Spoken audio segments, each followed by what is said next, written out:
So for about a year now, I have heard story after story about how Nike is dying. For a long time now, I assumed this was all fluff and Nike would bounce back. The more I looked into this, the more I uncovered. They've been the target of an organized crime ring. Their sneakers are no longer reselling. Twice as many Nike sneakers are hitting sale racks than 2 years ago. And they've just had to lay off 2% of their entire workforce. And that's just the headlines. There's a lot more to this that signal a pretty bleak view for Nike in general. So how the hell did we get here? Well, let's walk it back to 2019, right before the pandemic. Now, this was one of the wildest times for the world in general, but the sneaker industry was about to see one of the biggest booms to sneaker reselling it has ever seen. Now, the hype and resale culture around sneakers has been steadily increasing for a while before all of this. But when the pandemic hit, it kind of seemed like sneaker reselling was the entire world's side hustle. And I distinctly remember at that time, I kind of thought it was going to be the opposite. I thought everybody would be focusing on buying toilet paper and hand sanitizing rather than buying sneakers. Everybody was at home and not going to work, and this led to a huge influx of sneaker resellers. Suddenly, sneakers that would normally have sat on shelves are now selling out, and some of them even reselling for double or triple the price. So even though almost every Nike and Jordan brand sneaker was flying at this point, the main focus for resellers was the Jordan 1 and the Nike Dunk. These were especially hard sneakers to buy from Nike. You'd have to enter as many raffles as you possibly can at all of the different retailers that were selling them, wake up extra early and try and buy them from the Nike sneakers app, and basically just cross your fingers. And in most cases, you would not get them, leaving the only option available would be to buy them on the secondary market and pay way more than you originally anticipated. And this was mainly because of resellers would just come through, scoop up all of the pairs, usually using bots. But something else super interesting happened at Nike around this time, because in January 2020, Nike announced their brand new CEO, John Donahoe. And when John came in, Nike had an exodus of key employees leave the company. Veteran designers, marketing gurus, and executives. Now, all of this caused Nike to do a lot of restructuring. They invested a lot more of their design and marketing resources into what was working at the time, retro sneakers. Now, this change in focus kind of worked for a while. Nike's sales shot up 19% in 2021, and 2 years into John's time as CEO, gross margins climbed to a 6-year high of 46%. But what it seemed like was that John Donahoe came into Nike and tried to focus the brand on the hype factor, what was working, all of these retro sneakers. So they put more focus, time, and resources into things like the Nike sneakers app, and almost create a separate branch of Nike which would really try and focus on hype culture rather than just a footwear brand. What this focus and pouring of resources into one direction kind of led to was the lack of innovation in other areas. And this has been echoed by a ton of people, even Nike employees and people who have been attached to the brand for a while. The Donahoe era alienated retail partners from mom and pops to Foot Locker, fired employees with decades of long experience that understood Nike's secret sauce, took the fun out of a lot of their advertisements, became too reliant on retro, and ended sports categories. Now, this is just one quote. There is plenty of others which also kind of echo a very similar thing. And this is kind of where the statement Nike is boring comes in, because that's a statement I have heard so many times in the comment sections, in other people's comment sections, pretty much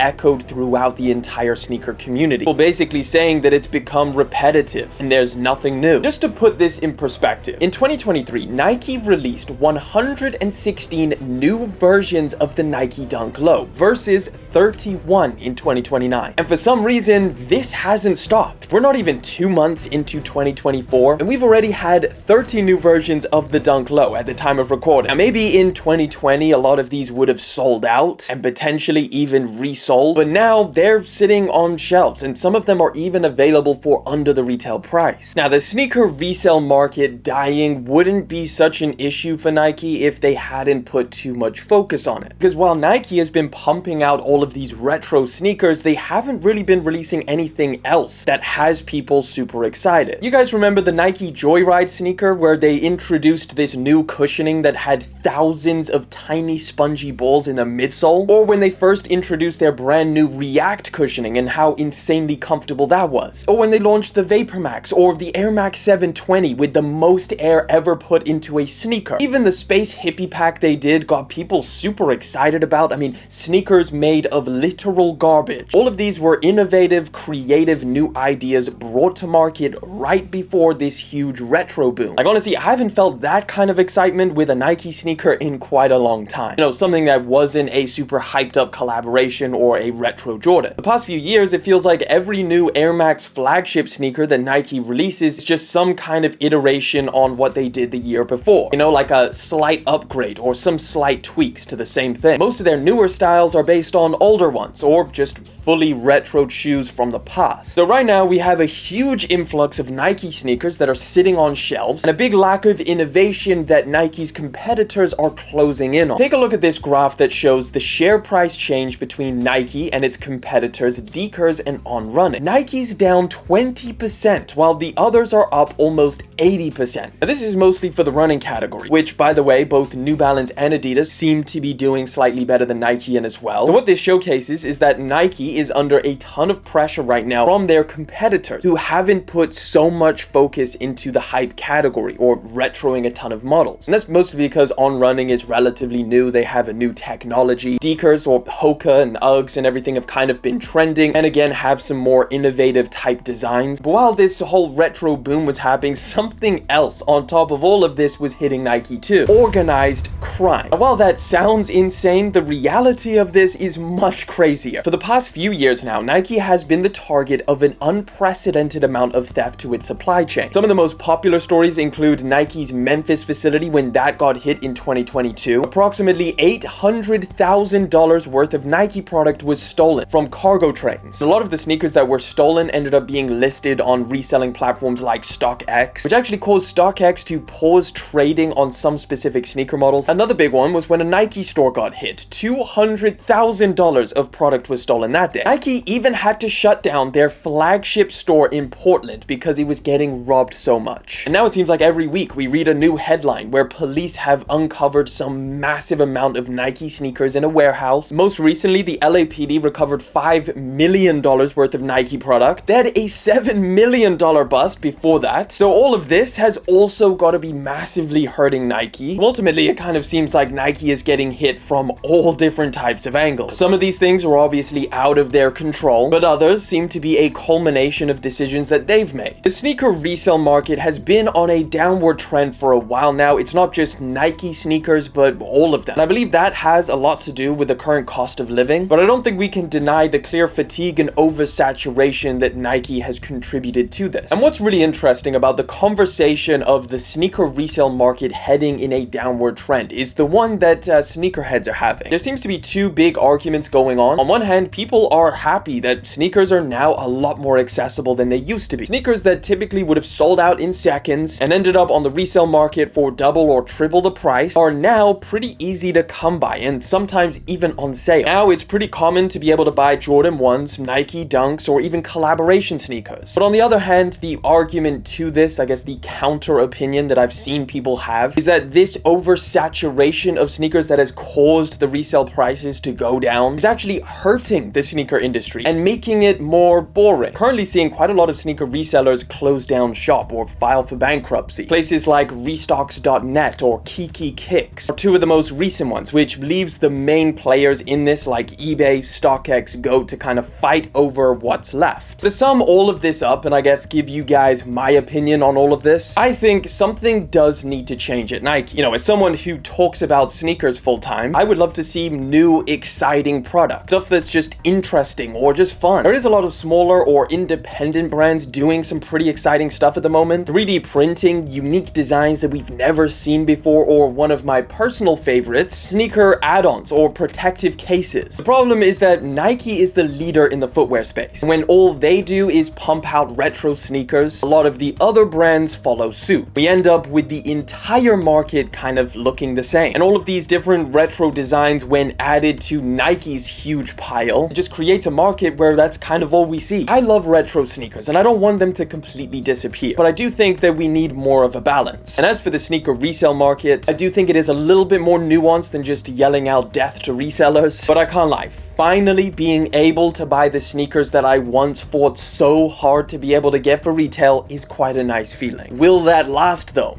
Who knows? But I would love to know your guys' opinion down in the comment section. And will they eventually bounce back from all of this?